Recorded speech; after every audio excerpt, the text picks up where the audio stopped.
Адам баласынын жашоосу жаратылыш менен тыгыз байланышта экени баарыбызга маалым. Андыктан ар бир адам баласы жаратылышка аяр мамиле кылууга жана коргоого милдеттүү. Саламатсыздарбы? Маанилүү маектин алкагында биз жаратылышка аяр мамиле жасоо деген теманын тегерегинде маектешебиз. Берүүнү мен Назгүл Абдрахманова алып барамын. Бүгүн биздин студияда орун алган коногубуз бар. Тааныштыра кетейин. Жанымда Эламан Турдали уулу отурат. Ал инсандын жаратылыш ресурстары, экология жана техникалык көзөмөл министрлигинин Баткен регионалдык башкармалыгынын өзгөчө корголуучу жаратылыш аймактары жана биотүрдүүлүк бөлүмүнүн жетектөөчү адиси. Саламатсызбы? Саламатсызбы. Студиябыздан көрүп турганыбызга кубанычтабыз. Өзүңүз жана жогоруда уккандай жаратылышка аяр мамиле деген теманын тегерегинде маектешебиз. Бул теманы мен ойлоймун сиз адис катары кенен түшүндүрүп, ачык жеткирүүгө салым кошосуз деп. Келиңиз эмесе маекте ушул темабыз, негизи эле темабызга карап жаратылышка кантип аяр мамиле жасайбыз деген суроого жооп алуу менен маекти баштайлы. Рахмат, саламатсыздарбы? Биз Кыргыз Республикасынын жаратылыш ресурстары, экология жана техникалык көзөмөл министрлигинин Баткен регионалдык башкармалыгы өзгөчө корголуучу жаратылыш аймактары жана биотүрдүүлүк бөлүмү тарабынан министрлик тарабынан атайын бизге тапшырмалар берилет. Жаратылышка аяр мамиле жасоо боюнча ошондой эле Баткен регионалдык башкармалыгынын башчысынын атайын буйруктары бар.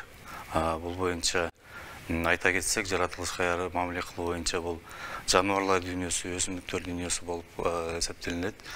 Ошондой эле жаратылышка аяр мамиле кылуунун алкагында биз бир нече жолу жергиликтүү элдерге, ошондой эле коомчулукка кайрылуулар жасап, атайын буйруктун негизинде кыдырууларды уюштурабыз. Катталган мыйзам бузуучулук болгон учурда мыйзам чегинде чаралар көрүлөт.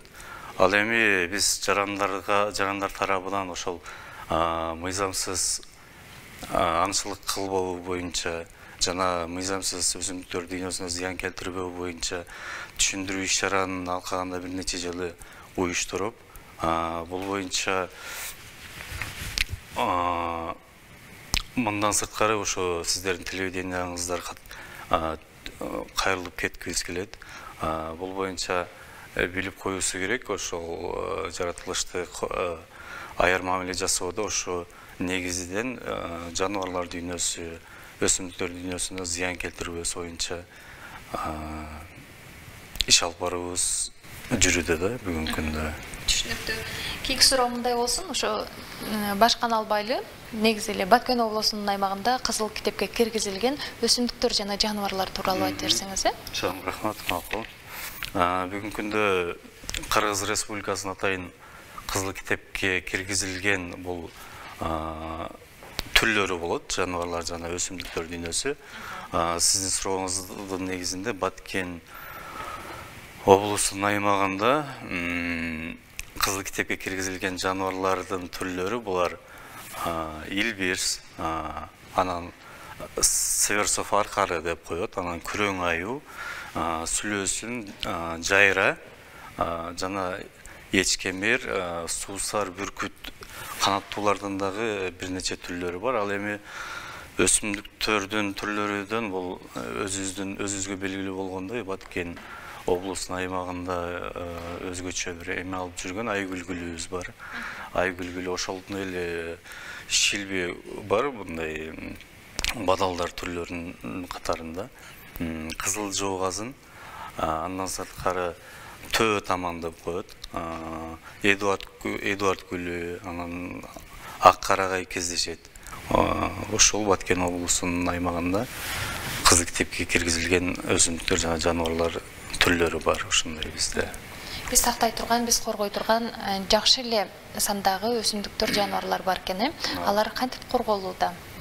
Бүгүн ошо мен өзүм айтып кеткендей, биздин атайын министрлик тарабынан тапшырма келет бизге жыл сайын. Ошону аткаруу максатында башкармалык тарабынан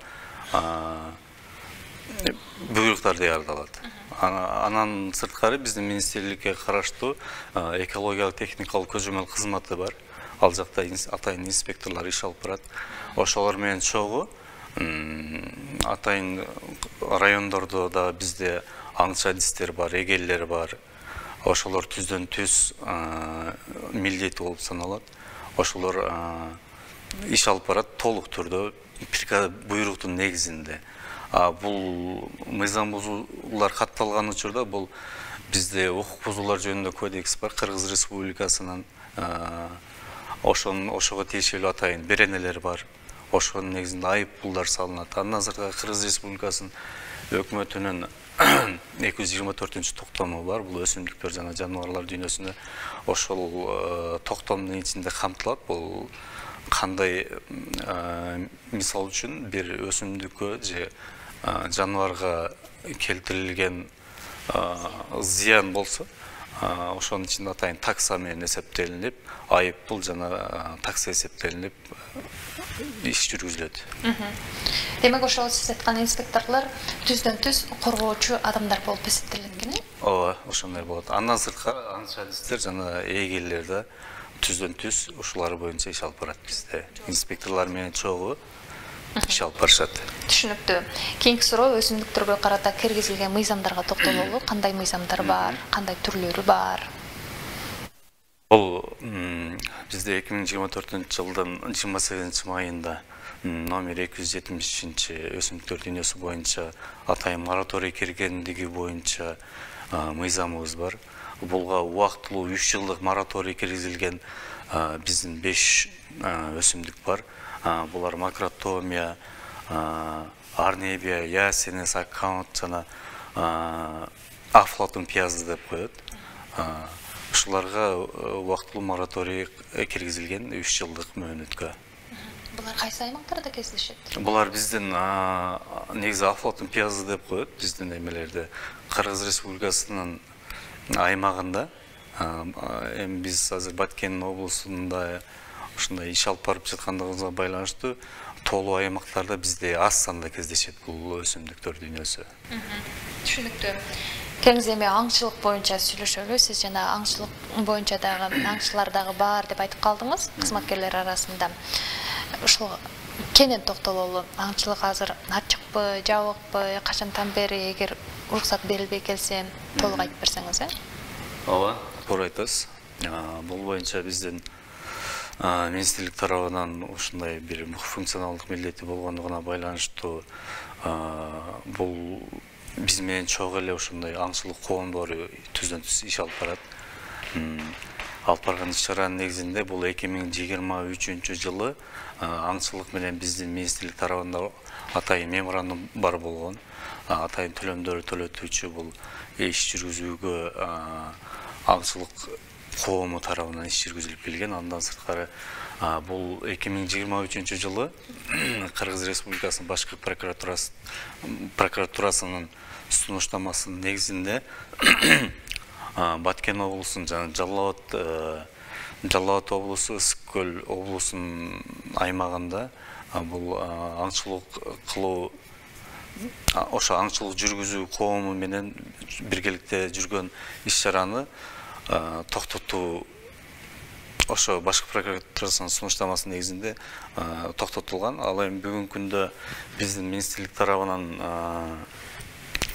атайын комиссиялар түзүлүп, биздин район аймактарда райондук мамлекеттик администрацияларга кат берилип, атайын комиссияга чакыртылып, ошол комиссия түзүлгөн комиссиянын чечими чыккандан кийин атайын ушундай бир эме өткөрүлөт ортодон. Ошонун жеңүүчүсү менен келишим түзүлгөндөн кийин бир жакынкы убакыттардын ичинде ачылып калуусу күтүлүүдө. Түшүнүктүү. Ошо жаныбарларды коргоо боюнча кандай иш-чаралар жүргүзүлүп жатат? Туура айтасыз.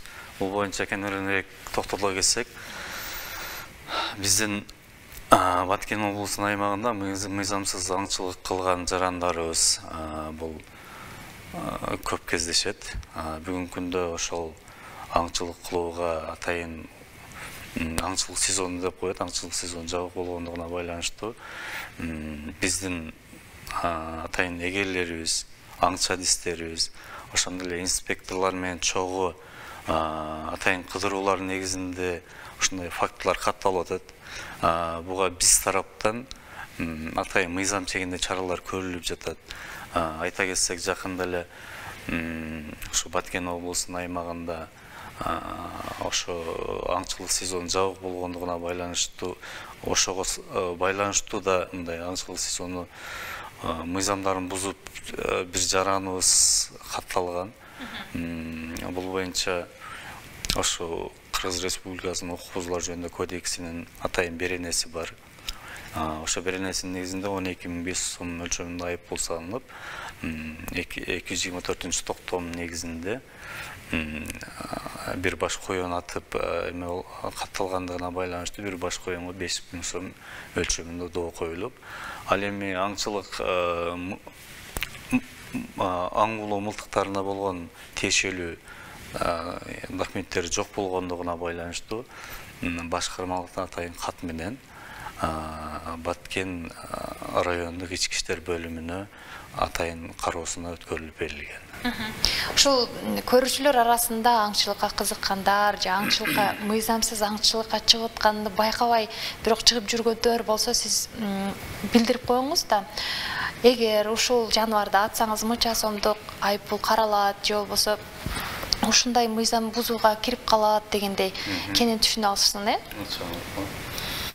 Бул боюнча Кыргыз Республикасынын атайын жаныбарлар дүйнөсү, ошондой эле укук бузуулар жөнүндө кодекси бар. Ал эми мыйзамсыз ушундай аңчылык улап жүргөн жарандарга туура айтасыз, токтоло кетишим керек. Негизи эле Кыргыз Республикасынын быйылкы жылы, мисал келтире кетсек, бизде Илбирс Баткен облусунун аймагында катталат. Бул мурда атайын бир баш Илбирсти аткандыгы үчүн 1,5 миллион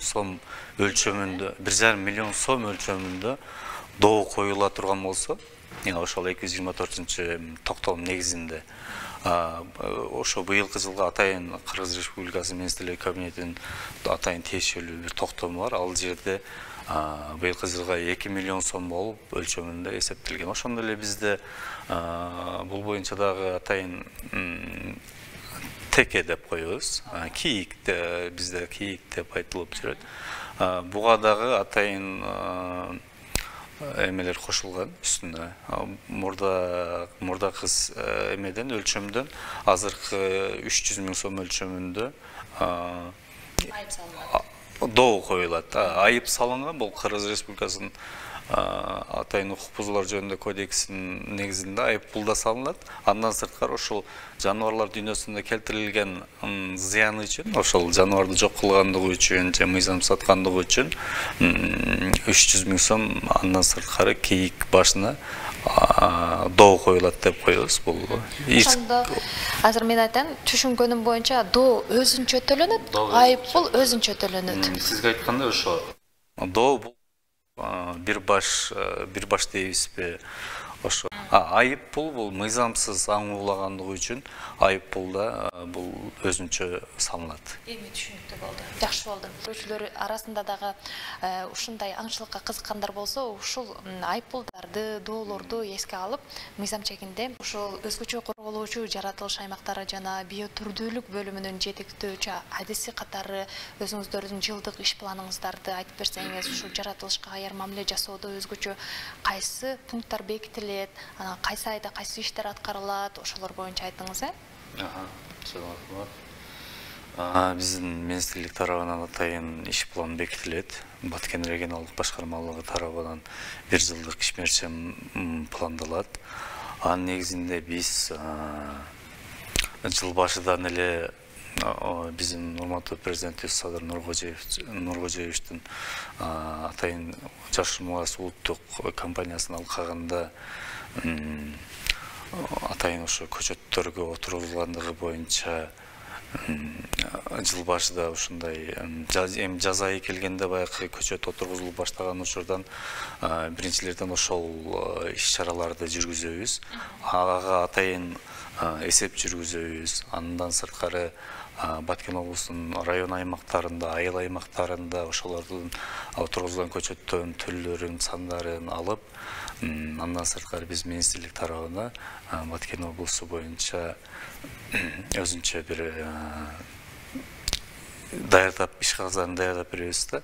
Андан сырткары биздин өзү айтып тургандай өзгөчө корголуучу жаратылыш аймактары жана биотүрдүүлүк бөлүмү тарабы айтып тургандай, биз андан сырткары ушу негизги милдетибиз болуп өсүмдүктөр дүйнөсү, ошо өсүмдүктөр дүйнөсүндө болгон мыйзамсыз иш-чаралардын алдын алуу, ошондой эле иш-чараларды түшүндүрүү иш-чараларды жүргүзүү, андан сырткары айта кетсек, жаныбарлар дүйнөсүн ошо мыйзамсыз бир аңчылык кылбоо жана зыян келтирбөө боюнча өзүбүздүн иш-чараларыбыз болот. Ошонун алкагында биз атайын министрликтин тапшырмаларынын негизинде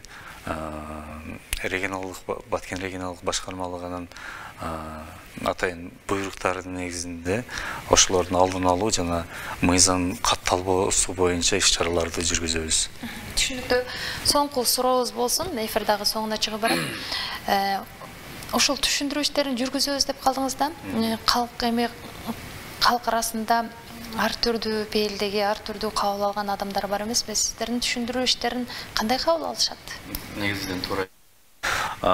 Бул түшүндүрүү иштерин жүргүзгөндө биз негизи мындай жаш жеткинчектерге, себеби келечек жаштардын колунда деген мааниде биз мектептерде бир атайын окуу жайларда жүргүзүп келебиз. Атайын ошондой иш-чараларыбыз бар. Бул министрлик тарабынан бизге атайын коюлган тапшырмаларды аткаруу максатында да. Негизинен биздин жаш жеткинчектер ушундай бир кызыгуусу жакшы кабыл алат. Биз мыйзам негизинде айтып беребиз, ушундай болот, ушундай алдын алышыбыз керек, жаратылышка бир аяр мамиле кылышыбыз керек, өзүбүздөн башташыбыз керек. Негизинен ошол иш-чараларды жүргүзгөндө бир мен байкоом боюнча жакшы кабыл алышат да. Жакшы кабыл алышат. Ошол эми биз баягы чоң жашы улуу жарандарга да бир мыйзам негизинде түшүндүрүп берген учурда аларда мындай буга чейинки кабары жок болгондугуна байланыштуу болобу же биз билбегендиктин себебинен болобу, ошо мыйзам негизинде жеткирип бергенден кийин аларда туура айтып, туура кабыл алуусун байкайбыз да. Түшүнүктүү. Жеткинчектерге, келечек ээлерине жеринде барып түшүндүрүү иштерин жүргүзсөңүздөр, моундай эфир аркылуу көрүүчүлөргө, жалпы жумурай журтка ушинтип түшүндүрүү иштерин жеткирип келесиздер. Сизге ыраазычылык билдиребиз, ардактуу телекөрүүчүлөр. Биздин студияда Кыргыз Республикасынын жаратылыш ресурстары, экология жана техникалык көзөмөл министрлигинин Баткен регионалдык башкармалыгынын өзгөчө корголуучу жаратылыш аймактары жана биотүрдүүлүк бөлүмүнүн жетектөөчү адиси Эламан Турдали болду. Иштериңизге ийгилик каалайбыз. Чоң рахмат. Ардактуу телекөрүүчүлөр, биз түз эфирдин алкагында жаратылышка аяр мамиле деген теманын тегерегинде маектештик. Биз менен чогуу болгонуңузга ыраазычылык билдиребиз. Баткен телеканалынан алыстабаңыз. Мен сиздер менен коштошомун. Кайрадан эфир аркылуу жүздөшкөнчө